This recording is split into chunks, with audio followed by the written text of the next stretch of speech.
Canada's regions.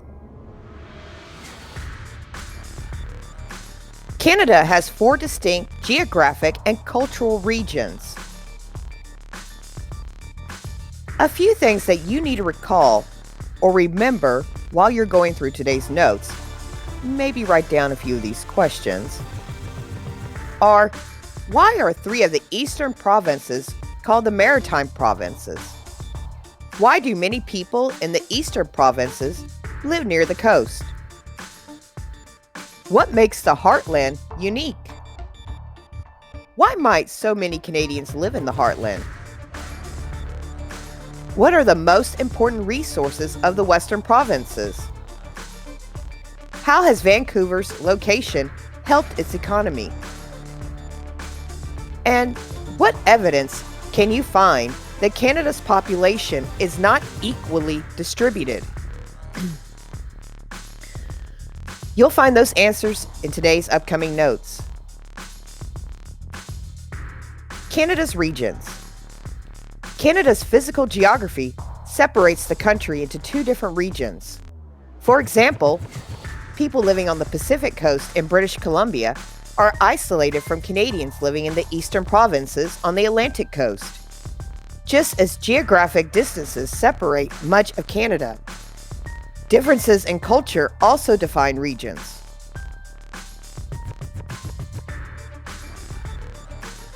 As you are looking at this map, a few things you may want to try to figure out are, what region is located on the Atlantic coast?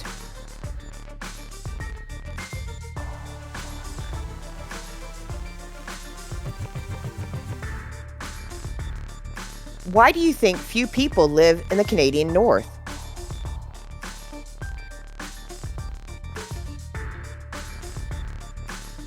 Regionalism. The cultural differences between English-speaking and French-speaking Canadians have led to problems. English is the main language in most of Canada. In Quebec, however, French is the main language. When Canadians form different regions, discuss important issues, they are often influenced by regionalism. Regionalism refers to the strong connection that people feel toward the region in which they live. In some places, this connection is stronger than people's connection to their country as a whole.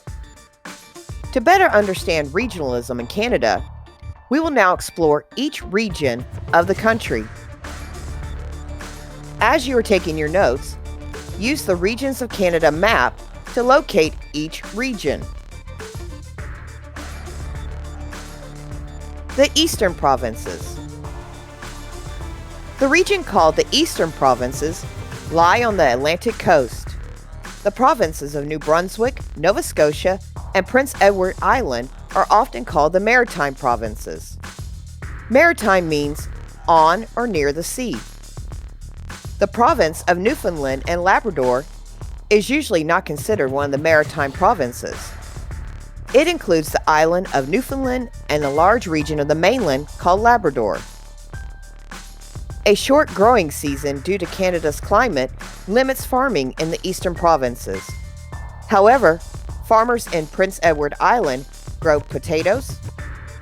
Most of the economy in Canada's eastern provinces is related to the forestry and fishing industry. Many people in the eastern provinces are descendants of immigrants from the British Isles. In addition, French-speaking families have moved from Quebec to New Brunswick. Most of the region's people live in coastal cities. Many cities have industrial plants and serve as fishing and shipping ports. Along the Atlantic coast lies Halifax, Nova Scotia, the region's largest city. The Heartland. Inland from the eastern provinces are Quebec and Ontario, which together are sometimes referred to as the Heartland. More than half of all Canadians live in these 2 provinces. In fact, the chain of cities that extends from Windsor, Ontario, to the city of Quebec is the country's most urbanized region. The provincial capital of Quebec is also called Quebec.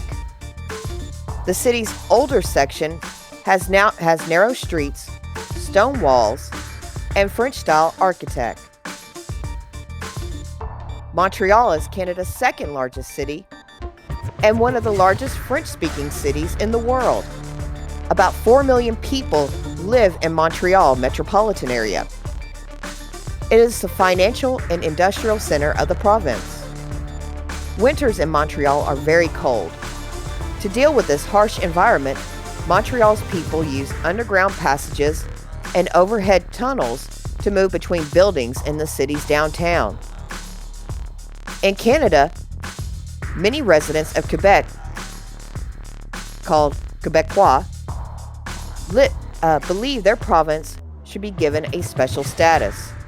Quebecois argue that this status would recognize the cultural differences between their province and the rest of Canada. Some even want Quebec to become an independent country. Indeed, referendums have been held twice in Quebec on that very issue, in 1980 and 1995. A third one was discussed, though not held, as recently as 2014. This separatist movement at times puts Quebec at odds with Canada's central government.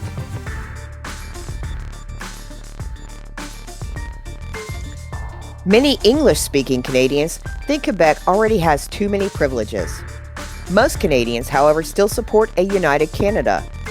Strong feelings of regionalism will continue to be an important issue. With an even larger population in Quebec, the province of Ontario is Canada's leading manufacturing province. Hamilton, Ontario is the center of Canada's steel industry. Canada exports much of its steel to the United States. Ontario's capital, Toronto, is a major center for industry, finance, education, and culture. Toronto's residents come from many different parts of the world, including China, Europe, and India. Canada's national capital, Ottawa, is also in Ontario. In Ottawa, many people speak both English and French.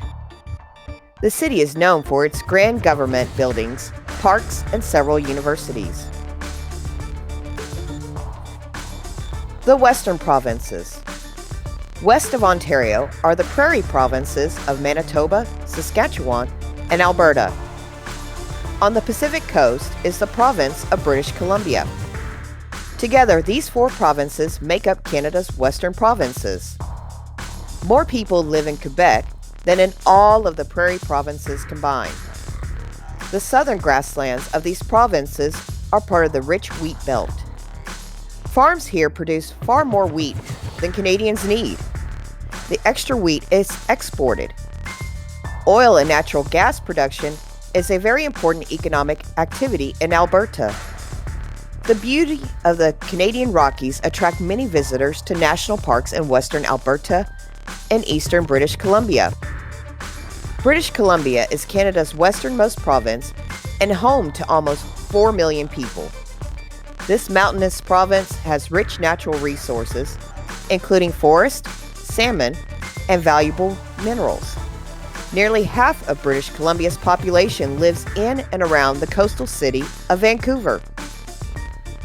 The city's location on the Pacific coast helps it to trade with countries in Asia. The Canadian North. Northern Canada is extremely cold because of its location close to the Arctic Circle. The region called the Canadian North includes the Yukon Territory, the Northwest Territories, and Nunavut. These three territories cover more than a third of Canada, but are home to only about 115,000 people. Nunavut is a new territory created for the native Inuit people who live there. Nunavut means our land in the Inuit language. Even though Nunavut is part of Canada, the people there have their own distinct culture and government. About 36,000 people live in Nunavut. The physical geography of the Canadian North includes forest and tundra. The frozen waters of the Arctic Ocean separate isolated towns and villages. During some parts of the winter, sunlight is limited only to a few hours.